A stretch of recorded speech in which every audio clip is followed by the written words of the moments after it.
Hello student, कैसे हैं आप सब। आज का जो टॉपिक है वो है क्वथनांक उन्नयन से संबंधित। क्वथनांक उन्नयन किसे कहते हैं और क्वथनांक उन्नयन का ग्राफीय विधि से व्याख्या। तो वीडियो को अंत तक देखिए, पूरा क्लियर करेंगे, ठीक है, विधिवत समझाएंगे, ठीक है। तो अंत तक देखेंगे, पूरा समझ में आएगा। तो सबसे पहले आपको समझना है क्वथनांक क्या है। क्वथनांक, इसकी परिभाषा देखें, वह ताप जिस ताप पर किसी पदार्थ का दाब वायुमंडलीय दाब के बराबर हो जाए तो वह ताप पदार्थ का क्वथनांक ताप कहलाता है। अब देखिए, कोई भी द्रव है, यदि उसका दाब वायुमंडलीय दाब के बराबर हो जाता है तो वह जो द्रव है वो सीधे गैस में बदल जाता है। समझ रहे हैं? कहने का मतलब एक निश्चित ताप जिस ताप पर कोई द्रव गैस में बदल जाए, किसमें बदल जाए? गैस में, या ठोस भी गैस में बदल जाए, समझ रहे हैं, तो वह ताप उसका क्वथनांक कहलाता है। अर्थात वह एक कंडीशन है जिस ताप पर वायुमंडलीय दाब और ये द्रव का दाब जब बराबर हो जाए, मतलब एक निश्चित दाब हो जाता है, जिस दाब से थोड़ा सा भी अधिक होता है तो वह गैस के रूप में बदल जाता है। मतलब एक निश्चित ताप जिस ताप पर किसी पदार्थ का दाब वायुमंडलीय दाब के बराबर हो जाए वह उसका क्वथनांक कहलाता है। एक प्रकार से आप समझें कि कोई द्रव जिस ताप पर वह गैस में बदल जाए, वाष्पित होने लग जाए, तो वह ताप भी क्वथनांक ताप कहलाता है। जैसे हिमांक में आपने समझा था, हिमांक क्या होता है? Freezing point. कहने का मतलब कि कोई द्रव ठोस अवस्था में बदले, जिस ताप पर कोई द्रव ठोस अवस्था में बदले वह हिमांक कहलाता है। लेकिन क्वथनांक उसका उल्टा हो गया कि कोई द्रव सीधे किस में बदल जाए? गैस में बदल जाए, ठीक है ना, चीजें समझें। तो वह ताप जिस ताप पर कोई द्रव किस में अवस्था में बदल जाए? गैस अवस्था में बदल जाए, तो वह ताप उसका क्वथनांक ताप कहलाता है। अब क्वथनांक उन्नयन क्या है, इसको भी समझें। किसी विलेय पदार्थ को विलायक में घोलने से उसके क्वथनांक में होने वाली वृद्धि को क्वथनांक में उन्नयन कहते हैं। अब थोड़ा सा बेसिक चीज समझें, आप बिल्कुल समझ जाएंगे, दिक्कत नहीं है। पहले आप समझें, आपके पास एक विलायक है, ये आपके पास विलायक है, शुद्ध विलायक है। कैसा है? शुद्ध विलायक है। शुद्ध विलायक है मतलब इसमें कम तापमान पर यह गैस अवस्था में बदल सकता है, कम ताप पर। लेकिन जैसे ही इसमें हम अवाष्पशील विलेय पदार्थ मिला दें, क्या मिला दें? विलेय पदार्थ। और जैसे ही विलेय पदार्थ ऐड करोगे तो ये बन जाएगा विलयन। क्या बनेगा? विलयन। अब इसमें जो है तापमान अधिक लगेगा, विलायक की अपेक्षा इसका तापमान क्या होगा? अधिक लगेगा। तापमान अर्थात ताप, इसको हम ताप भी कह सकते हैं, अधिक लगेगा, ठीक है ना। तो अब इन दोनों के बीच जो डिफरेंस होगा, कहने का मतलब यहां भी मान लो T2 ताप है, यहां पर T1 है, तो अधिक ताप इस पे लग रहा है, तो T2 माइनस T1। एक समझ रहे हैं बात की बात है ये। हम ऐसा भी लिख सकते हैं TB T0B माइनस TB, ऐसा भी मान सकते हैं। अब मानना तो है, कुछ भी मान लो, कोई दिक्कत नहीं, ठीक है। तो जो डिफरेंस होगा, जिस ताप का डिफरेंस होगा, वही जो डिफरेंस है वो क्या कहलाता है? क्वथनांक में उन्नयन। उन्नयन मतलब बढ़ोतरी, ताप में कितनी वृद्धि हो जा रही है, ताप में कितनी वृद्धि हो जा रही है। जैसे ये शुद्ध विलायक है तो ये थोड़ा सा कम ताप पर गैस अवस्था में बदल रहा है, लेकिन जब विलायक में विलेय पदार्थ हमने मिला दिया, विलेय पदार्थ मिला दिया, तो उसको गैस में बदलने के लिए थोड़ा सा अधिक ताप की आवश्यकता हो जाती है, तो तापमान में वृद्धि हो जाती है। अब इन दोनों के बीच जो डिफरेंस है, जो तापमान में डिफरेंस है, वही कहलाता है क्वथनांक में उन्नयन। मतलब किसी विलायक के अपेक्षा, किसी विलायक के अपेक्षा विलयन में कितना अधिक ताप लग रहा है, कितना अधिक ताप लग रहा है, वही ताप कहलाता है स्टूडेंट क्वथनांक में उन्नयन। अर्थात यहां पर देख सकते हैं परिभाषा, किसी विलेय पदार्थ को विलायक में घोलने पर, विलायक में हमने मिला दिया तो उसके क्वथनांक में होने वाली वृद्धि, कितनी क्वथनांक में वृद्धि हो चुकी है, वह उसकी क्या कहलाएगी? क्वथनांक में उन्नयन कहलाएगी। तो क्वथनांक उन्नयन और क्वथनांक क्या चीज है, ये तो क्लियर हो गया। क्वेश्चन आता है क्वथनांक उन्नयन किसे कहते हैं? ग्राफीय विधि से समझाइए। क्लियर? तो अब आपको समझना है ग्राफीय विधि। तो ये आपका है क्वथनांक में उन्नयन का ग्राफीय, है ना, विधि। और ये आपका ग्राफ है, इस ग्राफ को आपको बनाना है, ठीक है, चीजें समझ गए। ग्राफ आपको बनाना है, ये ग्राफ बनाना है, मैं पूरा समझाऊंगा। पहले थोड़ा सा वाष्प दाब से संबंधित चीजें समझ लें कि जैसे आपके पास है विलयन और आपके पास विलायक है, तो ध्यान ये देना है कि विलयन में क्या ऐड है?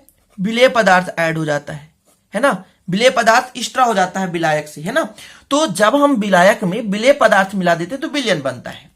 तो विलायक यानी यदि शुद्ध है, शुद्ध विलायक है, मतलब इसमें विलेय पदार्थ नहीं मिला हुआ है, तो वाष्प दाब इसका अधिक होता है, याद रखना, वाष्प दाब हमेशा अधिक होता है। शुद्ध विलायक का वाष्प दाब विलयन के वाष्प दाब से अधिक होता है और विलयन का जो वाष्प दाब है वो कम होता है। क्या होता है? कम होता है। इतना क्लियर कर लो। विलायक का जो वाष्प दाब है विलयन के वाष्प दाब से अधिक होता है, इसलिए विलायक का वक्र ऊपर है और विलयन का वक्र नीचे है। इतना समझ गए? ये वाष्प दाब का आपका प्रदर्शन है और यहां पर तापमान का प्रदर्शन है। इसको यदि एक्स अक्ष मान ले, इसको वाई अक्ष मान ले, तो जो आपका एक्स अक्ष है, जो आपका एक्स अक्ष है ये तापमान को रिप्रेजेंट कर रहा है और जो आपका वाई अक्ष है स्टूडेंट ये किसको रिप्रेजेंट कर रहा है? तो वाष्प दाब को रिप्रेजेंट कर रहा है। अब यहां पर विलायक का जो वक्र है ए बी है, ये विलयन की अपेक्षा ऊपर है क्योंकि इसकी वाष्प दाब अधिक होती है। किससे? विलयन से। चीजें क्लियर? वाष्प दाब, शुद्ध विलायक का वाष्प दाब विलयन के वाष्प दाब से अधिक होता है। इतना आप क्लियर कर लें, ठीक है ना। तो यहां पर लिखा गया कि ग्राफ में ए बी विलायक का वाष्प दाब है, ये जो ए बी है विलायक का वाष्प दाब है। क्लियर? तथा आपका जो वक्र सीडी है, ये जो सीडी है वो विलयन के वाष्प दाब का वक्र है। क्लियर? इतना क्लियर हो गया। मैंने क्या कहा कि जो ए बी है वो विलायक का वाष्प दाब का वक्र है और जो ये सीडी है वो विलयन के वाष्प दाब का वक्र है। चीजें समझते जाएं। ये जो T0b है पहले आप समझ लें, T0b है ये वह ताप है जिस ताप पर विलायक किसमें? द्रव से किसमें बदल रहा है? गैस में बदल रहा है। मतलब विलायक का जो वाष्प दाब है वायुमंडलीय दाब 1 atm के बराबर हो जाता है। यहां पर जो 1 atm का जो चिन्ह बना हुआ है 1 एटमॉस्फेयर का बना हुआ है, मतलब यहां पर बिंदु V पर विलायक का जो वाष्प दाब है वायुमंडलीय दाब के बराबर हो जाता है। विलायक का वाष्प दाब वायुमंडलीय दाब के बराबर हो जाता है और इस दाब पर विलायक गैस अवस्था में बदल जाता है। इसी प्रकार विलयन जो है बिंदु डी पर तापमान अधिक लगेगा। जैसे जैसे बढ़ते जाएंगे तापमान में वृद्धि होती जाएगी, तो तापमान अधिक लगेगा। अधिक तापमान लगेगा तो मतलब यहां पर विलयन का तापमान टीबी मान के चलेंगे, तो अधिक तापमान बिंदु डी पर जो आपका विलयन का वाष्प दाब वायुमंडलीय दाब के बराबर हो जाता है। तो इतना तो क्लियर हो गया कि ये ग्राफ है क्या चीज। अब इससे निष्कर्ष क्या निकालेंगे? तापमान की वृद्धि के साथ साथ विलायक के व विलयन के वाष्प दाब में वृद्धि होती है। जी हाँ, जैसे जैसे ताप बढ़ाएंगे उसके वाष्प दाब में वैसे वृद्धि होती जाती है। देखिए ना, इंक्रीज हो रहा है, ठीक है ना, इंक्रीज हो रहा है मतलब बढ़ रहा है। यहाँ पे ये विलायक है और यहाँ पे विलयन है, इनके वाष्प दाब में दोनों में क्या हो रही है? वृद्धि हो रही है। चीजें क्लियर? ये आपका क्या है? विलायक का वाष्प दाब, ये क्या है? विलयन का वाष्प दाब। तो जैसे जैसे तापमान बढ़ाते जाते हैं वैसे वैसे इनमें क्या होती जाती है? तो वाष्प दाब में वृद्धि होती जाती है। तो ये जो दोनों ग्राफ है बता रहे हैं कि वाष्प दाब में ऊपर की ओर जा रहा है ना, ऊपर की ओर, तो वाष्प दाब में वृद्धि होती जा रही है। चीजें समझ गए? पहला नंबर तो क्लियर हो गया। दूसरा, बिंदु एक्स पर शुद्ध विलायक का वाष्प दाब वायुमंडलीय दाब के बराबर हो जाता है और बिंदु जो आपका बाई है, अच्छा यहां पर एक्स ही है, एक्स का संगत ताप T0v है।